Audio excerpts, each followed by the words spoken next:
Olá, seja muito bem-vindo ao Literatura Falada, que hoje traz uma curiosidade. Quando eu comecei aqui o canal há alguns meses, eu tinha a intenção de criar uma seção que trouxesse vídeos que abordassem curiosidades, dados inusitados, fofocas literárias, enfim, um conteúdo que fosse informativo, que fosse divertido e que fugisse um pouco daquela literatura normativa, né, que a gente tem contato na escola e na faculdade. Eu cheguei até a fazer um vídeo que abordava tema assim, se não me engano é o terceiro vídeo que eu publiquei aqui, que fala da amizade do Mário e do Oswald de Andrade, que foram bem próximos por 12 anos, depois brigaram, romperam a amizade e nunca mais se falaram. Pois é, eu retomo agora esse projeto inicial e trago um vídeo curiosíssimo, quer dizer, na minha percepção, um assunto interessantíssimo e que envolve nossa literatura colonial quientista e o padre José de Anchieta. O padre José de Anchieta, você deve se lembrar, ele era espanhol de nascença. Ele nasceu em Tenerife, nas Ilhas Canárias, no ano de 1534. Depois ele foi estudar em Coimbra, ingressou na Companhia de Jesus em 1551 e foi enviado ao Brasil em 1553, quando ele tinha 19 anos de idade.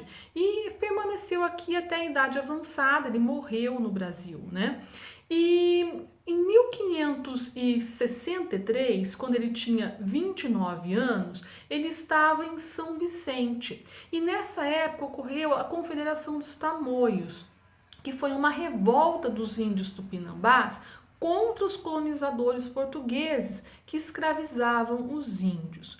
O José de Anchieta, junto com o Manuel da Nóbrega, eles se oferecem para irem de São Vicente até Iperuígue, onde hoje é a bela Ubatuba, para negociarem a paz com os índios tupinambás. E é o que eles fazem, eles partem numa canoa, os dois, e vão para Ubatuba. Na hora que eles chegam lá, eles ficam prisioneiros dos índios. E cerca de um mês, pouco mais de um mês depois que eles estão lá como prisioneiros, o Manuel da Nóbrega pede autorização para voltar para São Vicente e renegociar com os portugueses. E aí o que os índios fazem? Eles concordam, só que eles pedem então que o padre Anchieta fique lá na tribo como refém. E é o que acontece. Manuel da Nóbrega volta para São Vicente e o José de Anchieta fica em Iperuígue, onde hoje é Ubatuba. Só que lá, nessa época, o José de Anchieta, ele viveu uma enorme crise, um problema enorme existencial.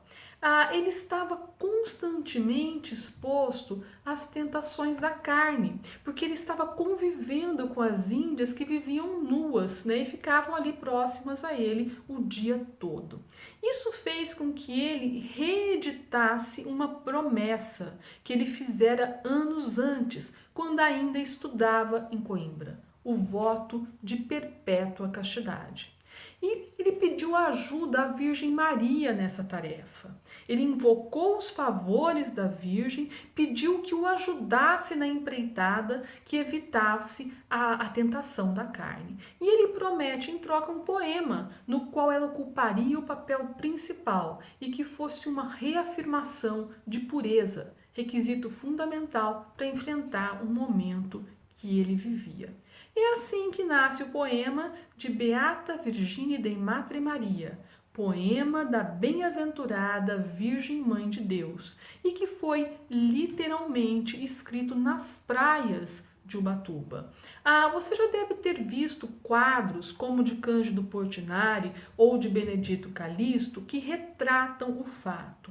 O poeta e padre Anchieta escrevendo nas areias da praia por onde caminhava, estimulado aí pela responsabilidade que ele impusera a si mesmo. Ao que consta, a praia onde ele estava é a Praia do Cruzeiro hoje. Anchieta passava então os dias dividido entre as atividades políticas e as novas exigências intelectuais e estéticas que ele assumira. Afinal, o poema ocupava tempo considerável. fosse o tempo de concepção do conteúdo, de escrita e de memorização. Sim, ele não tinha papel para escrever o poema. Então ele escrevia na praia e tinha que memorizar os versos, porque senão eles ficariam perdidos, né? O poema é uma biografia da Virgem Maria, mas um outro problema que o Anchieta enfrentou é que ele não tinha como fazer pesquisas bibliográficas, não tinha como consultar as informações que ele tinha, detalhes, né? Então isso fez com que ele tivesse que contar basicamente com sua memória, que ao que consta era uma memória privilegiada. Assim, as fontes de sua composição vêm no geral dos evangelhos e da tradição no que diz respeito ao conteúdo, que são os conteúdos que ele estudou durante seus anos de formação. E ele acabou recriando alguns momentos significativos da vida da Virgem, como a Anunciação, a Visitação, o Natal, a Adoração dos Magos, em um poema que possui 2086 dísticos ovidianos perfeitos.